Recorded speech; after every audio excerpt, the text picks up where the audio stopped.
Welcome to the Thriving Farmer Podcast. I'm your host, Michael Kilpatrick. Our mission is to inspire, educate, and celebrate sustainable farming. We believe that you can build a profitable, sustainable farm that gives you true farm freedom. Join us as we talk to farmers, innovators, educators, and entrepreneurs to glean their top takeaways in business and life.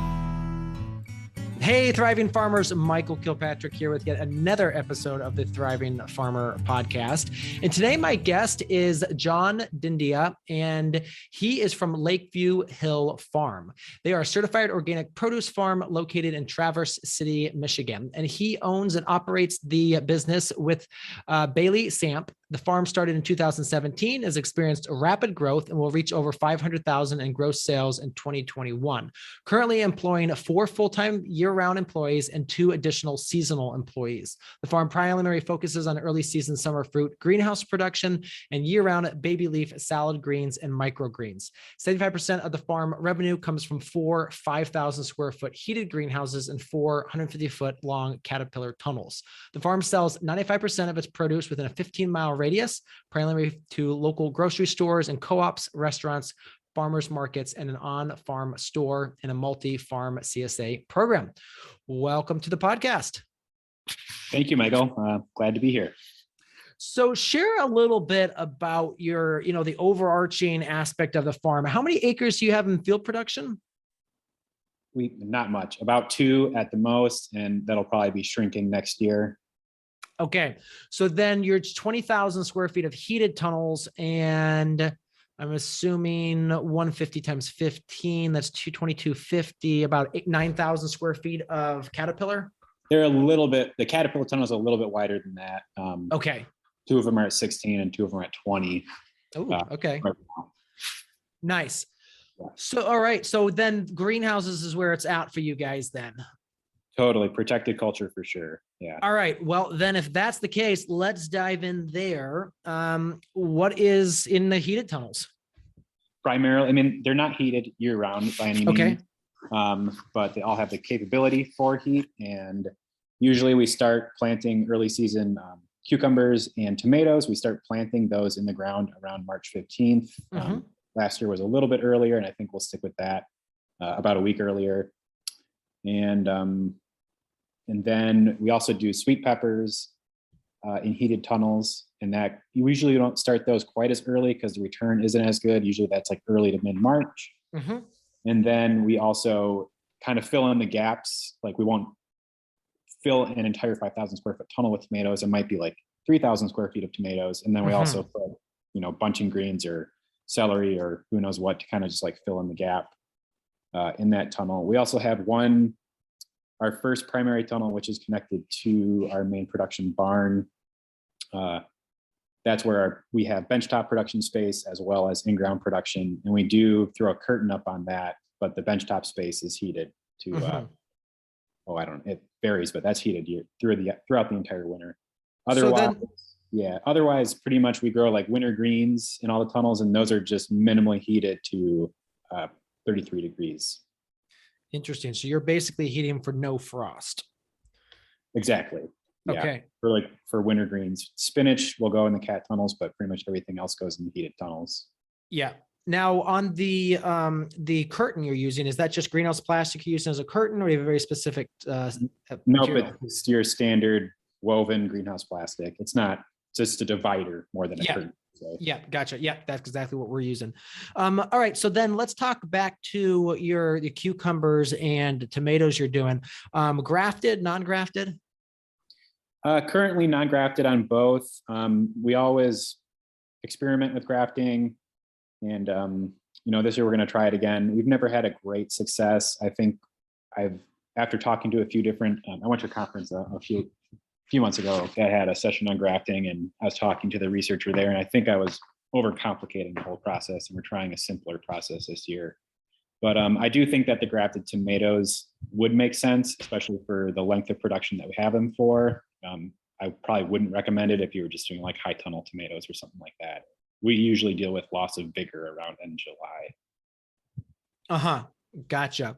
So then for cucumbers, what type of cucumbers and / varieties are you growing? Yeah, we grow the Lebanese or Viet Alpha types primarily. So we really love Socrates for the early production. They seem to handle the cold a little bit better. We also like Picolino. It's a little bit smaller than Socrates. That one seems to do pretty good year round. It really produces. And then Katrina in the summer. Yep. And those we train to a single liter, and we do umbrella style production on those. And then we grow a small, we call it like a snacking variety called Quirk from Johnny. And we probably sell more of those than everything else. We grow that on Fort Nova netting, and production's just fabulous. And I haven't seen anybody else grow that variety, and I would totally recommend it. Yeah. Now, isn't the seed on that, is that the one that the seed is outrageously expensive? I mean, I honestly have no clue. I don't really pay attention to seed costs because it's kind of insignificant. You just know it works. So I remember, I think, I forget, there's one variety in there that's just like, it's always a sticker shock to get it. Yeah. And as you, I know it's a parthenocarpic and gynoecious variety that's mini, and it's such a small cucumber. And that's probably why seed cost is so high, is because seed production per cucumber is probably minimal. Yeah. Yeah, it is. Yeah. It's super cute. It is. Yeah, it is the one. It's $1.25 a seed at 100 seeds. But yeah, I mean, if it's working, and so that is super small. Wow. That would be great pickled. We pint them up, and they fly off the shelf. It's crazy. And for harvesting, it's almost like picking cherry tomatoes. They're bigger, and it's easier than cherry tomatoes. So the stem on them, they like snap off the stem like extremely easily. It's not like your larger slicing cucumber. So they're really easy to pick. Gotcha. And do you thin those plants at all? I mean, like, do any type of training, or, limiting the 2 or 3 liters, or is it just grow right up? We just do the 6x6 Horton open netting. And the way that we have it hung on our greenhouse is it's like hanging 6 inches off the ground. So we keep the plant pruned to a single liter till it hits that netting, and then we just let it go wild. And then we do go through like once a week, and we'll take like loose ends and weave it between the netting if they're like flopping over and stuff like that. Yeah, absolutely. Gotcha. And then is your fertility program anything different for cucumbers, or is it just like a normal fertility program? I mean, it's on par with our tomato program, which we do pre-plant fertilizer, and then we also fertigate dosatron every single day that it gets watered. Okay, so you're hitting it every single time with fertility okay, very interesting. Yeah, we start that about 4 weeks after planting. Okay. But then, fertigate, and it makes major differences in production, especially with cucumbers. I mean, you really got to have a lot of nitrogen available for cucumbers to get good yields and healthy plants, as well as potassium. Yeah. Yeah. And are you using more of like a fish product, or is it, what kind of product are you using for that fertility program? No, we've tried a bunch. I'm still always looking for new ones. But since we're using like a dosatron and injecting all the time, and we have like a stock tank, you can't use a fish or else it gets disgusting smelling. So we primarily use Chilean nitrate and like water soluble potassium sulfate. Gotcha. Okay. Yeah. We've even used, I forget what the product is. It smells like birthday cake, and it's like it almost think it's a soy product that we've used in the past. There's a couple of them. There's like a 777 by Nature Safe, which is I think that's like the soy product. Or no, corn product. I don't know. They all kind of seem to clog drip lines over time, except for the Chilean nitrate doesn't. So that's why we're kind of been sticking with it. Yeah, that's what we found with that product, is it just felt like, and it would go rancid real bad. So you had to use it the same day. So yeah, we couldn't create the, as you said, like a trough and just let it run. So, all right, cool. Well then, and so with that planting that early, when are you starting to harvest? Oh, cucumbers are, I mean, if we're planting cucumbers mid-March, we'll be harvesting a month later, mid-April. Tomatoes, cherry tomatoes, usually we see our first harvest around the first week of May, maybe a little bit earlier, and then slicing tomatoes are maybe 2 weeks after that. They're pumping out production, a few weeks after that, after the first harvest. Yeah. So then that means you're getting those they're starting to seed those relatively quick, at least the tomatoes. Yeah, first or second week in January. Yeah, absolutely. All right, let's talk a little bit about your hoop houses. So obviously we talked about the heated tunnels, kind of the things in there. With the caterpillars, what are the crops that typically go in there during the summer? The caterpillar tunnels are relatively new for us. You know, in the past, we've done quite a bit of early season strawberry production, which we can talk about if you want. It's not the greatest moneymaker. It's a huge draw for customers, that's for sure, but you're still picking strawberries. But generally speaking, we're looking to more or less over time replace almost all field production with cat tunnels. And we're taking like the problem I've had with cat tunnels is trying to environmentally control them kind of intensively and having the thought that we wanted to intensively control them. So we're taking like a minimal approach where the cat tunnels they're either they're closed in the winter. In the spring, we take the end walls off, the sides are rolled down, and in the summer, the end walls are off and the sides are up. And it's like, that's it, period. Yeah. There's no more adjusting besides that. Gotcha. So just super limit the labor involved. Yeah, because I hate like rolling sides up and down every single day. Yeah, you and me both. Yeah. So pretty much we're going spinach in them all winter. We could probably fill as many as we want with spinach and sell it. And then in the spring, I plan on doing quite a bit of like early bunching crops. So early kale, early carrots, beets, that kind of thing. Trying to just get a jump on the season. And then in the summer, probably move a lot of our baby leaf and salad greens in there with shade cloth over them. We've just been seeing so many more frequent multi-inch downpours that are just destroying baby leaf greens out in the field. Yeah.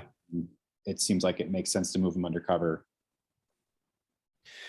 Absolutely. Now, with the caterpillars in the summer, have you ever considered pulling plastic off and just doing shade cloth? Because we've seen that help with the rains. It does tend to buffer that rain that hits it, or is it just the amount of rain? It's not just the big drops damaging.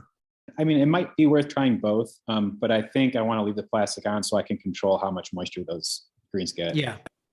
Back to the strawberries, because obviously I'm interested in that.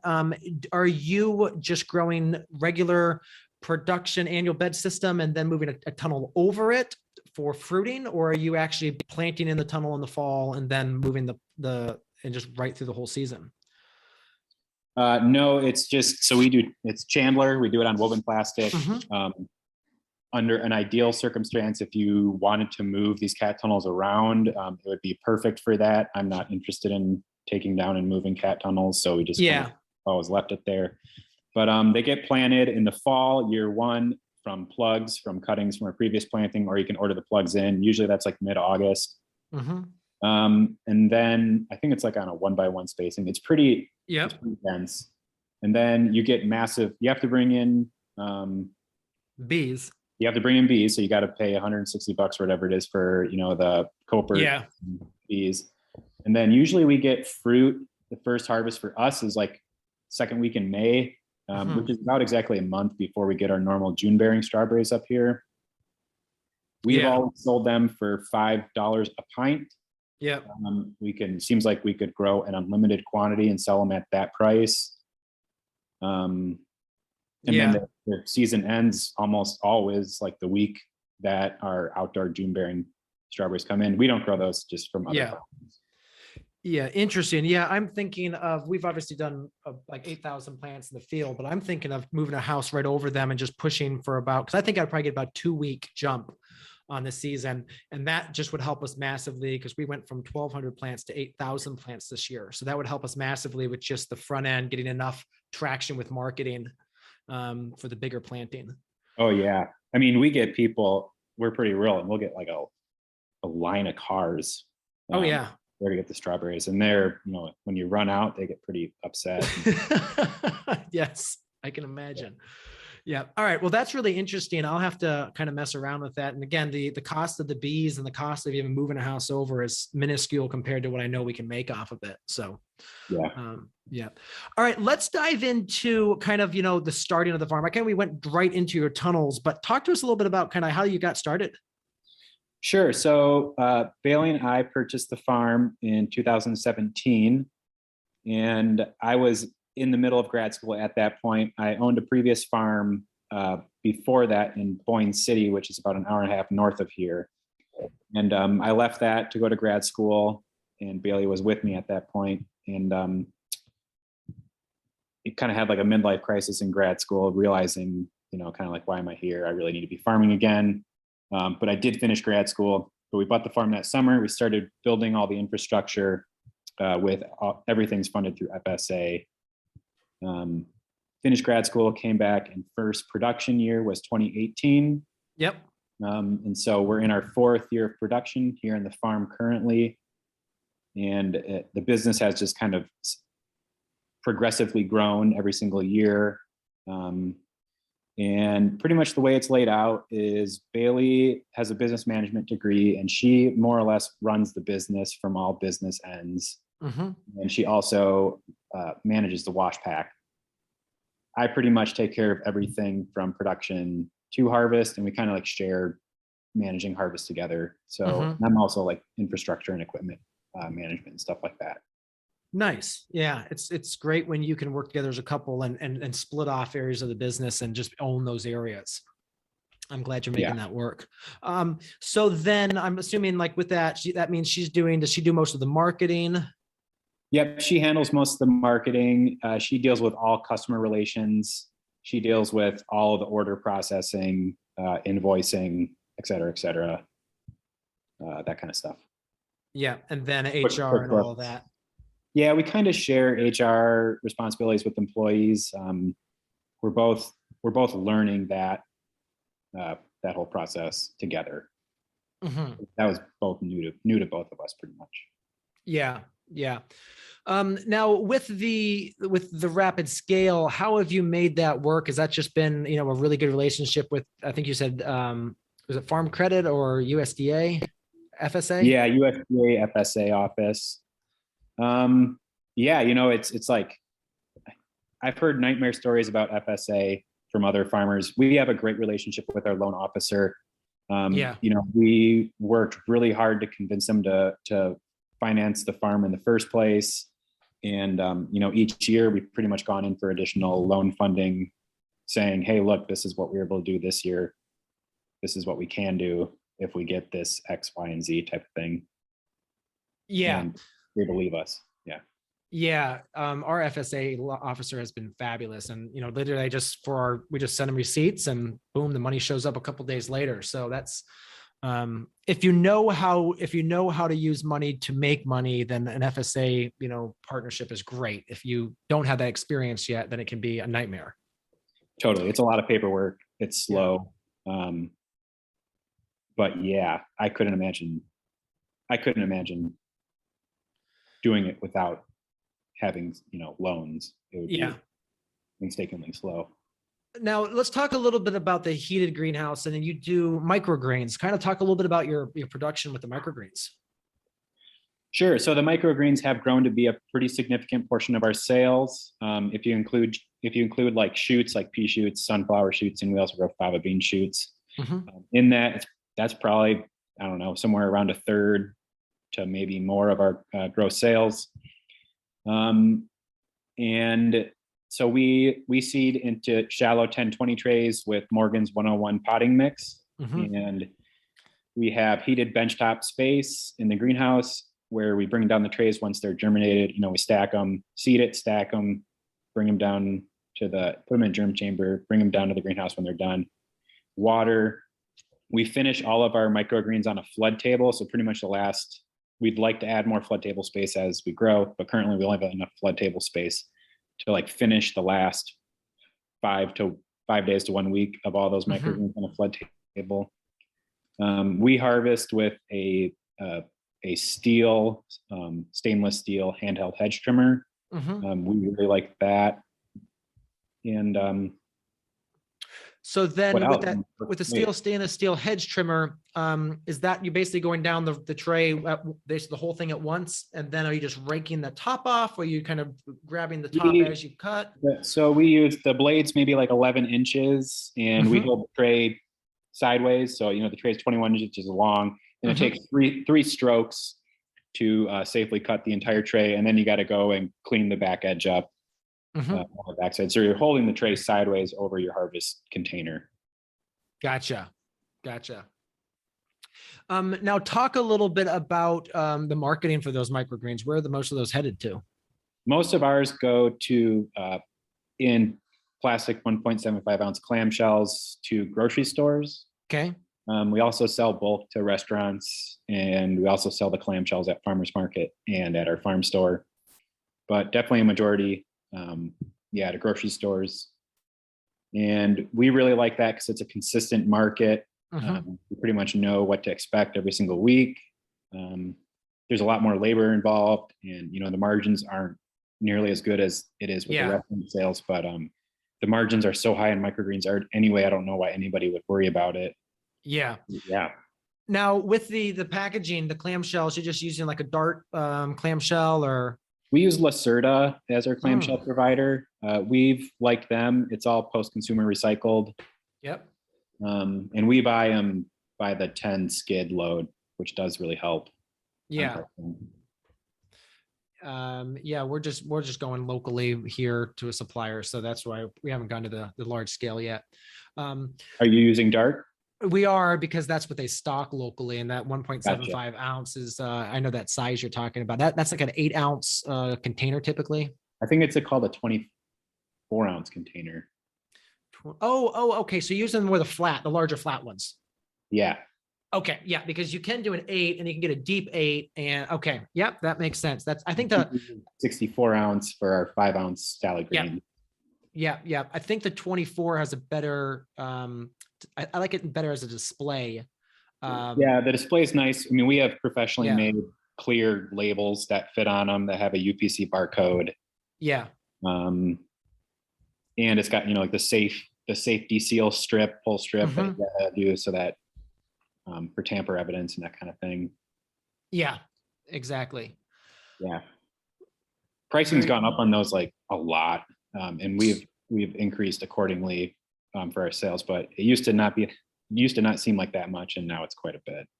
Yeah, that invoice comes in and that's they definitely have gotten that.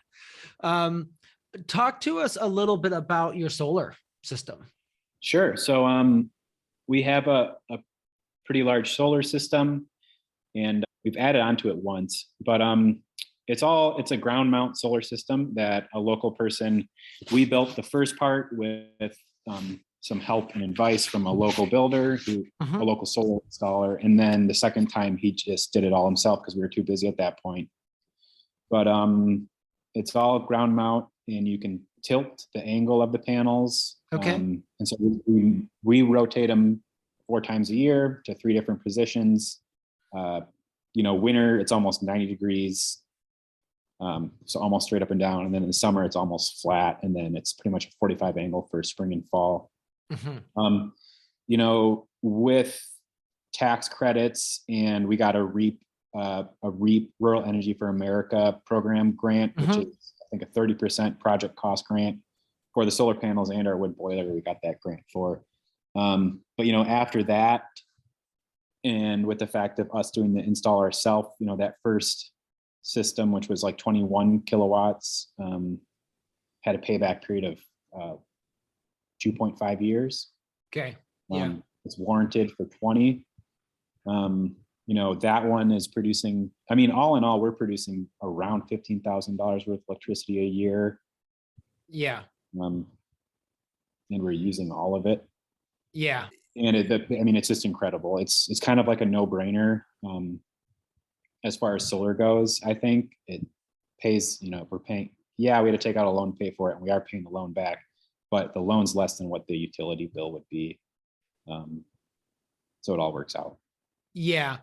Here in Ohio, unfortunately, we're not as green-minded, so there's no rebates or anything, but if you can get it, it's great. That is so we're net metered through Consumers Energy. A lot of the smaller utility companies here, even in Michigan, don't allow it, but Consumers is large enough that it's a federal mandate that they have to. Gotcha. So that means that any excess production that we're grid tied. So when any excess production that we have goes out onto the grid, and we get a credit at full retail value that we can use at times when we're underproducing, which is in the winter. Yeah. Generally speaking, though, about 90% of our electricity, well, I think it's more like 85% of our electricity is used at the point of production. Oh, wow. Because obviously in the summer, you got a lot of coolers running. I think that's probably the biggest expense for most farms is cooling. Cooling, we have all the fans. I mean, we have HAF fans in all those greenhouses running almost all the time. Yeah. There's just so many fans, motors and pumps and lights and everything going on. So you're still using HAF, not vertical fans? Yeah, I would really want to look into those. I remember hearing you talk about it one time. Yeah. But, right now, we're just running the standard HAF fans in all the greenhouses, doing just like the circular airflow pattern with them slightly tilted downwards. Yeah. We're now with 1 year under our belts with the vertical airflow, and I've been blown away. Our disease, for those, Michael. Somebody out of China, actually. We got them out of Scenic Acres out of Kentucky. Okay. So you can just call them up, Google them, and you can get it from them. But they're not that expensive, like $125, $150 each. Yeah, and the concept makes really good sense, especially for evaporating moisture off of like leafy crops. I mean, we literally had no tomato disease. Yeah. And like our winter greens look fabulous in there. Typically, we'd start to see some downy mill move in, and we've got some pretty dense plantings, and we still don't have any disease at all. So I'm pretty excited by them. We hooked up. We had the biggest challenge actually was wiring them all and hooking them up to finding a big enough dimmer switch that would dim all of them to slow them down. Oh, interesting. Okay. It was because it's a 200-foot house, so it's a pretty big circuit. Yeah. So you probably almost want to use like a relay or something like that. Actually the dimmer on that worked. We had to use a relay on the fan because it's a 220. So then when we actually blew the first one up, we had to go to a second one. We were finally able to make that one work. But yeah, these 200-foot long greenhouses, they're super nice for growing in, but getting all the electrical was definitely a little bit of a challenge because I did it myself. So yeah, we've done all the electrical. I'm pretty good at electrical, and we've done it, and it all it's quite a bit. And it's so expensive to have a commercial electrician come in and wire those types of things in everything's in conduit, and they hate that. Yeah. So when we had our plastic was put on like 3 weeks after this frame went up, just because they couldn't because of the wind, and it's such a big piece of plastic. And so I actually had my entire 200-foot run all ready to go. And so when the Amish came back or Mennonites came back, they actually put that entire thing up for me, which was, my gosh, so nice to be able to I had it all wired and set up, and they just picked the whole thing up, walked right in, stuck it up there 17 feet in the air and tied it in for me. So that if that's something I would, suggest, if someone kind of knows what they're doing, is just have that stuff ready to go so that when the installation team is there, they can just walk it in. That saved us a tremendous amount of work. Yeah. I'd like to mention too, that we run in all of our heated greenhouses, we run, they're like environmental controllers made by Link 4. They're the iGrow 800s. It's a relatively simple environmental controller, and it saves countless amount of time making micro adjustments on the environmental control within the greenhouse. It's an amazing product, and I'd highly recommend them. So with that iGrow 800, is that one where it's controlled from your phone? You can control it from you can control it from a web browser or the actual controller itself. Gotcha. Okay. So web browser, which would be on your phone too. Yeah. We didn't end up going with quite that. We ended up going with the Advancing Alternatives one, and I'm not super happy with that. Their technology is not as good as iGrow's. Yeah, the iGrow is nice. You can control humidity and air temperature, so you can have your exhaust fan and louvered vents open at a certain humidity level for a certain amount of time, and then have the heater kick on when they close, et cetera, et cetera. They have more advanced ones, but for basic greenhouse operations, probably like both of us are doing. Yeah. iGrow works great. And the price tag's not terrible. It's like $2,000 or something like that for the whole controller with the relay panel and everything. Yeah. The most expensive part's going to be hiring an electrician to wire it all up.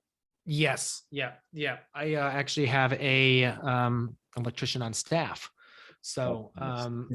yeah, it's super nice. Yeah. Yeah. Yeah, he came to us looking, he's like, hey, I'm wanting to do something to stay busy.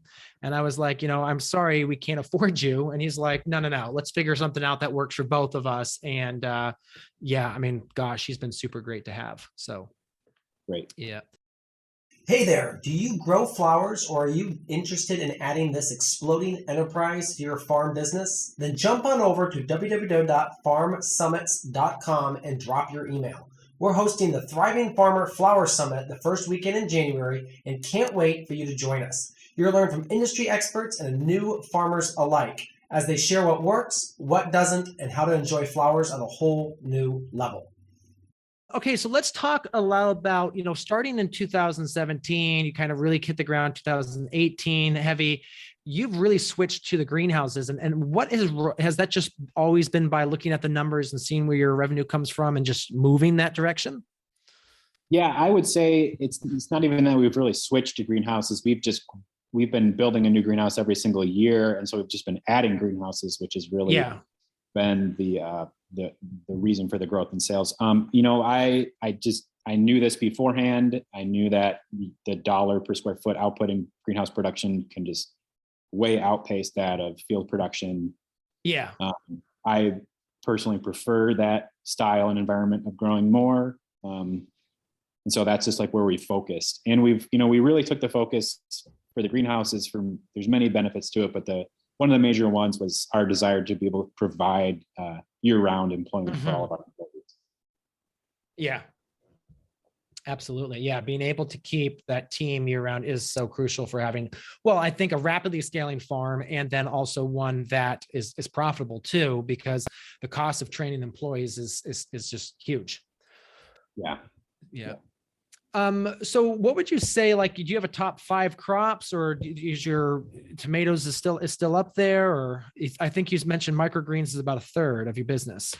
Yeah. I mean, so I can say that about 80% of our gross revenue comes from, it's more than 4, but it's tomatoes, cucumbers, peppers, and then baby leaf greens, shoots, and microgreens. And that's probably honestly like 70% right there. And then if you also include ginger, basil, bunching greens like kale and chard, bunching celery, and then bunch carrots, that would be like 80% of our gross sales right there. And then from that 80%, about 85% of that is in greenhouses. Yeah. All right, let's talk about ginger for a bit. Are you doing the whole buying in certified organic seed from Hawaii, or are you buying it in from a distributor? How's that work? Yeah, we're buying it in from Hawaii. I think the only reason I haven't tried just like buying organic ginger from a grocery store is just fear that I'd spend all the money and it wouldn't work. Once again, with the production we're getting, the cost of the seed is kind of insignificant in my eyes. Yeah. And we've been really happy with the stuff from Biker Dude. So yeah, we've just stuck with it. Yeah. And is he already sold out for 2022?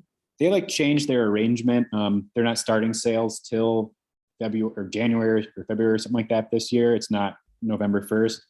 And what I would say is the past few years, they've been selling out and offering a Peruvian ginger, which they're just buying from some other farm in Peru, from my understanding. Yep. Virus testing it and then repacking it. We've seen our best yields with that ginger. Interesting. That's what we're going to keep trying to purchase. I wonder if there's a way to go direct to Peru. I wonder too. That's a great question for our team to look into. Yeah. All right. Well, we'll look down that. I'll start working down that train of thought. Because I mean, obviously, we're looking to ramp up significantly with our ginger production just because of some of the outlets we've developed for that. So, yeah, we've kind of really, we could talk about ginger. I've grown up for, I don't know, 5 or 7 years, and we've really kind of figured out what I think is a pretty good system, and we've gotten some pretty amazing yields the past few years. And what we've been doing is ordering the seed in, we'll sprout it in open web 1020 tray with seed starting potting mix covering the whole thing. Put it in the germ chamber at 70 degrees. It usually sprouts in a couple weeks. So you leave it in the germ chamber for those couple weeks, the whole time? Yeah, we just leave it right in the germ chamber. We don't have to water it because humidity, we use moistened media and then it stays moist enough in the germ chamber. We wait till it actually is sprouting, and then we take it, we just kind of, it doesn't seem to sprout extremely evenly. So once we notice that maybe 50% sprouted, we go through and pull out the ones that are sprouted. We then put those into bulb crates filled with like a potting up mix or Morgan's 201 mix. Yep. And that's about 5 to 6 inches of media. And then we put that on our bench tops, and we cover them with like a mini hoop with vented, like perforated plastic. Oh, interesting. Same stuff you do out in the field. And we leave them on the grow bench for maybe another, like, I don't even know, month and a half, 2 months, to the point where the growth's maybe like 1.5 feet tall. Yep. All right. So this is then, so basically you said in a 6-inch pot is what you're putting it in? Well, it's a bulb crate, bulb crate. Yeah.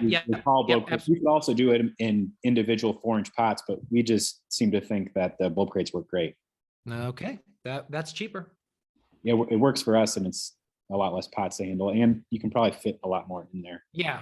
But then when we go to plant, we just kind of like shake them apart. The roots seem to, because they're pretty thick roots, they seem to separate pretty easily.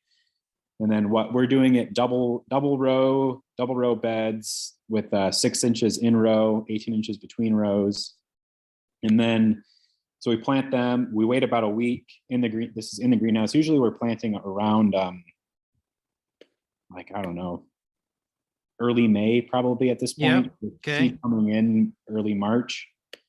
And then a week after we plant, we do a hoop over hoop. So we have it's kind of like, essentially, imagine putting like a caterpillar tunnel inside of a greenhouse. And we also use it's like vented plastic. We couldn't find a source for a super wide roll of vented plastic, so we just punched a bunch of holes in a standard roll of greenhouse plastic. Okay. And then we just left that plastic 100% covered. So we didn't like lift the sides or anything. It just has holes. Yeah. And we just left it there all season. And you got to fertilize it a lot, and you just keep it weeded. But then, so you're not doing a lot of hilling. We hilled it once. Okay. So you do hill once, and that's just done with are you using like a mini plow, or are you just hoeing it? To be honest, this year we just used a spade shovel. Okay. Yep. I've done that. We didn't have a lot of room. I mean, you certainly could probably use like a wheel hoe with a hiller on there or something like that if you wanted to. I don't see why. Yeah. It's greenhouse soil and we just have so much like peat moss and other compost in there. It's pretty easy to shovel it. So it wasn't a big deal. Yeah. Interesting. All right. And then your fertility program, are you just putting on the same thing you're doing in the greenhouse, or are you doing something different? Usually we'll fertigate it. We'll side dress it when we do the hilling. Ginger seems to I don't think you can really honestly put too much nitrogen on. So just keep it well fed. And it gets a lot of water. That's for sure. It likes consistent moisture. So we have all of the greenhouses on timed irrigation, and it's irrigating it like every 2 hours type of thing like that. It's all on drip tape, and then the drip tape gets buried as you hill it. And then the yields are just pretty I mean, I wish I had my numbers up with me, but it's pretty incredible. Yeah. So I have sales numbers. So we got $9,500 off 2 beds that are 140 feet long in the greenhouse. And that's selling it at $5 quarter pound bunches, or $12 wholesale per pound. 12 wholesale. Yeah, that sounds about right. 9,500. So that's basically $4,750 per bed. And how many months is that in there? May through October. End of September. Okay, so Back May, mid-September, June, I guess. July, August, We September. make sure everything's out for winter Yeah. grains. So mid-September. All right, so then let's say 5 months, so 20 weeks, 21 weeks, something like that, maybe 22 weeks. Yeah, that's good money. That's really good money. It's You great do- money for the fact that it's like extremely low labor input. I mean, it's Yeah, really little to do. yeah, and that's obviously right now, especially that's the number one cost on any farm is going to be labor. Yeah. Now with that too, are you doing any turmeric? You know, we've tried it a few times in the past with very little luck. We tried it again this year. It did really well, but the thing is, it seems like it seems like it has a longer season than ginger does, and I'm just not sure we have the season to get really large yields. Gotcha. Yeah, because what zone are you up there? Technically, it's 5B. Okay. All right. Yeah. So we're That's, I mean, 6. that's because we're so close to Lake Michigan. Yes. Yeah. But you don't get as hot as we get in the summer. So we would get a lot more heat. Yeah. Interesting. So I'm wondering if I need to do the double plastic because I mean, we'll get weeks in the 90s. I think there were times where I'd walk in there and it was like 105 degrees and it didn't even seem to phase the ginger. Okay. All right. Well, I'm going to try it. We'll see. Yeah, that sounds, again, if it comes down to the water too, I mean, if you're giving enough water, then I think that's part of the problem thing too, is if it has plenty of nutrients, plenty of water, it can just crank. I mean, think about like the climate that it typically comes in. So yeah. Yeah. I mean, the other option would be if you could fill an entire greenhouse and then just set your environmental controller to not roll up the sides till it was 100 degrees. Yeah. That could work too. Yeah. We're probably going to end up sticking this we're going to probably do a full 100-foot tunnel of ginger and turmeric. And I think that will work out real well for us. Probably 3 beds I don't know. We'll have to see what we end up doing. Yeah. Cool. Yeah. I definitely am going to take note. I took some notes on that because you had some great tips there. Yeah, and we had quite a bit of excess this year, and we had another local farm that they have a commercial kitchen to make garlic powder, and so they powderized it for us, and we've been selling little jars of ginger powder for $18, and those have been selling really well as well. And it takes about 1 pound of fresh ginger to fill 1 jar. Okay, and how many ounces is this jar? I don't know. All right, I'm gonna. Is it on your Instagram? Whatever your standard, herb Ice jar. Yeah, whatever your standard herb jar thing is, a couple ounces. Yeah. All right, I'm running through your Instagram right now, hoping I can find a picture. I'm sure it's on there somewhere. Yeah. All right, very cool. Oh, so paper pot. I should have gotten to this earlier. KN Bravo. Are those the purple daikon radish? Those are purple daikons. Yeah, we're probably going to be phasing out most of those root crops over the next year, 2 years. But I do love the KN Bravo. It is nice. But we'll be phasing it out. We call those Barney radishes, and that seemed to help sell them faster. Maybe. Well, again, my childhood, purple dinosaur. Yes. So that's where I went with that. Man, that ginger does look fabulous though. Yeah, it's pretty awesome. Yeah. Unfortunately, I do not see a ginger powder here. Might be on our web store. Yeah. Oh yeah, that would definitely be it. Yeah, absolutely. So you're using a milk tank for your bubbler. Yep, 200-gallon milk tank with the jacuzzi jet. Pretty standard stuff. You're using the converted salad spinners. Yeah, wash machines. What do we have in the out? So we kind of have like 2 washbacks, indoor, outdoor washback. Outdoor washbacks is called outdoor because it used to be outside, but now it's all fully enclosed. Yeah. All baby leaf greens and microgreens go in the indoor washback. Everything else is in the outdoor. In the outdoor one, we do have a brusher washer, which we use for all of our tomatoes, peppers, cucumbers, that kind of thing. It has the soft bristle brushes. Yeah. And we think that it makes major differences with all of those, and as far as their shine and appearance at market. If you want to stand out, it's a good thing to do. It's kind of nice because flows through the machine and goes out on the packing table. So then it makes everything easy for packing when it's on that rotary table anyways. Yeah. So then are you still using a barrel washer? We have one, and we did get it out this winter for all the root crops, but we're planning on really kind of phasing out a lot of those root crops. So we're probably going to sell it, but we don't keep it in the wash pack because we don't use it that much. Yeah, exactly. Yep. And then the other piece of equipment in there that we really have that I love is one of the AZS rinse conveyors. That machine has saved hundreds of hours, mostly with washing bins, totes, and trays. And then we also put all of our like bunch greens through it. We put bunch roots through it. You can put loose root crops, but it doesn't do as good as a barrel root washer does for and that. You can turn up or turn down depending on how much pressure you want in that, correct? Totally. Yep. You can turn off. So there's two different systems. There's a high volume, low pressure rinse, and then a high pressure rinse, which is low volume, kind of like a pressure washer. Yeah. You can adjust the pressure and flow rate of both of those, as well as the speed of the conveyor.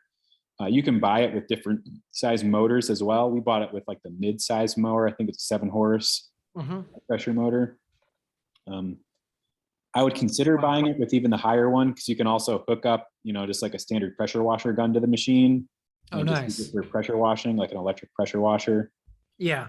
What do we do? We also added a sanitizing line at the end. So we direct inject Sanidate for pretty much any green that we put through there, as well as all of our bins, totes, and trays. That was the other question I was going to ask. Yeah, because that's something that we on the farm absolutely hate. And if we could do that, that would change many of our team's lives. Yeah. When you think about because we're up to, in the summer, we're doing 400 something trays of microgreens a week. And so cleaning that trays by hand a week is just insane. And we can bust that out in 30 minutes in the machine. Yeah. With 2 people. So it's just incredible. Absolutely. Yeah, that looks good. And then I'm looking at like a full farm shot here from the one end. Is the gray building your pack and wash, and then is the blue building an upstairs house, and then downstairs, is that also kind of farm, or is it all your house? The gray building's just that's a new pole barn that we built. It's a new pole barn we built last summer. Well, this previous summer. That's just half of it's heated shop space for me, and then the rest is just like, it's like a warehousing space, and it's all full of pallet racking to fill all of our like totes of media and equipment and other stuff. And then the blue building is the main building that we built the first year of the farm. And that includes, it's kind of like split up into multiple sections, but it does include our personal residence, along with, the wash packs, employee area, garage, a head house, a boiler room. And then from the head house part of that barn, there's a breezeway into the greenhouse. Yeah. For all the benchtop production. Yeah. Now with your on-farm store, that's just got a couple retail coolers in there, I see. Is that set up as self-checkout or? Yep, it's set up as self-checkout. It's a 12 by 20 foot Amish built shed that they deliver on site, and then we kind of just like finish the inside with paneling and insulation and whatnot. We have a mini split hooked up to it for heating and cooling, and then there's just a bunch of display coolers. There's a display freezer, and then just like an iPad with the Square app set up for self-checkout. Gotcha. Yep. Now, what percentage of your business do you feel like that comes from that? We just calculated that. It's somewhere, it's between, it's going to be close to 18% this year. Okay. And it's been growing every single year. It's pretty, it's the easiest 18% of our gross sales, I can tell you that. And we're getting full retail value on all the products sold there. So we have a grant application in to build a new store. We had a nightmarish story dealing with MDARD's, Michigan Department of Agriculture and Rural Development's food and dairy division this summer. About licensing and what we're allowed to sell and what we're not allowed to sell. Yep. They're a bunch of fun. Yeah. So yeah, long story short is currently we're only allowed to sell products grown on our farm. Yeah. But we're looking at potentially building a newer, slightly bigger one where we could sell other goods as well. And so is that because of you're not able to keep the certain, do they want you to be like a grocery store? Yeah, essentially Michigan's set up where you're either a grocery store or you're a farm stand where all you sell is your own farm's produce. There's no like in between. So to be a grocery store, we need to have a full-time staff member and have a bathroom inside the facility for staff, not even necessarily for public. Yeah. So obviously, a porta potty for some reason doesn't count. Yeah. With a hand washing station and et cetera, et cetera. Yeah, you could get away with a private membership. Yeah, that might. That's how we're operating, and it works great. And then basically, it's not a public retail; it's a private, Basically, we say, yeah, that's where we store our food, and we can't help if our members come in and get food from it. So yeah, we do get. The only issue for that we might have is we're in a extremely touristic area, and quite a bit of our summer traffic is tourists. Yeah. I don't know how the membership subscription would work. I don't know if they could just do it the day they show up. They can, yeah. So we actually just have a sign as they walk in that says this is a private membership. By doing business with us, you agree to join our membership.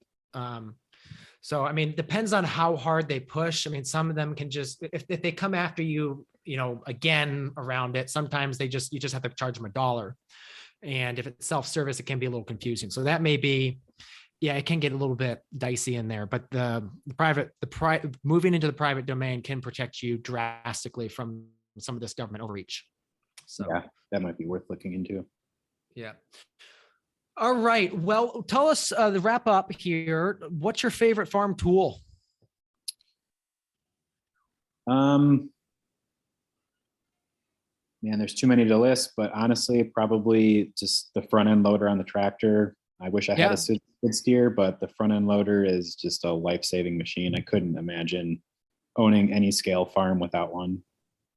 Yeah, absolutely. And the rinse conveyor, I'm sure, is pretty high up there too. Yeah, there's a rinse conveyor, there's the paper pot transplanter. We could go on for a while. There, we have a flat filling machine that's pretty amazing. Okay, what brand do you have for that? It's Dinky. Made by some guy in Missouri. Incredibly simple. And it's not perfect, but it works amazingly well. Yeah. It's affordable. Yeah, I looked at those. If I could find a used one, I'd be super happy. But I'm sure they do not exist. So probably not. I think it was like $6,000. It pays for itself so quickly. I would just jump the gun and do it. Yeah, absolutely. All right. Any final thoughts? I know you guys have scaled rapidly. What's your thought? What would you say to someone who's, thinking of taking the jump and just diving into farming? I would say that, one, go for it. There's a great market. I would tell them to make sure they have plenty of experience and just know what you're getting yourself into. Right now is a great time to get loan funding because interest rates are so cheap and they're going to go back up. So if you're thinking about it, you should probably go into the office right now. But I would just want, small business ownership is overrated, and I would really want someone to really think about it before they jump in too far. Yeah, it's incredibly stressful. Yeah. Having a job sounds pretty nice. Until it doesn't. So yes, no, I totally get that. Yeah, I think I have more gray hair this year from the farm. And then, obviously I've got 3 kids, so that doesn't help. Yeah. But all right. Well, I really appreciate you coming on. This has been a fabulous conversation. I know we could have gone for another couple hours, John, but I think we hit the highlights. I think we got, the big key successors to your businesses. You know your numbers. You're diving in on the business side. You're doing what works, which is the heated and unheated greenhouses, and you're certified organic too, which obviously gives you that price premium. And it's not that much more work to go certified organic than just, if you're growing naturally, you might as well take the jump and get that stamp. Yep, that's pretty much my opinion on it right there. So, all right. Well, John, thanks so much for coming on. Appreciate it. Thank you, Michael. I appreciate it as well. Hey, Thriving Farmers, have you checked us out on YouTube lately? We have a bunch of new content there, including a few rants by me. I want to tell you, you don't want to miss them.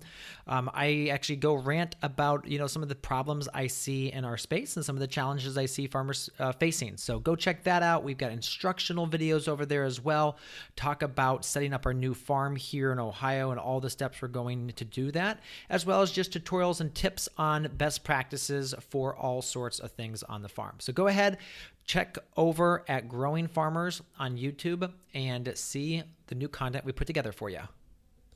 So there you have it, another episode in the books. So I'd love if you would hop on over to iTunes and leave us a rating and a review. Those mean everything to us. We love to hear what you're thinking. If you have a podcast guest that you can recommend, please pop on over to the Thriving Farmer Podcast website and leave us a review. That's thrivingfarmerpodcast.com.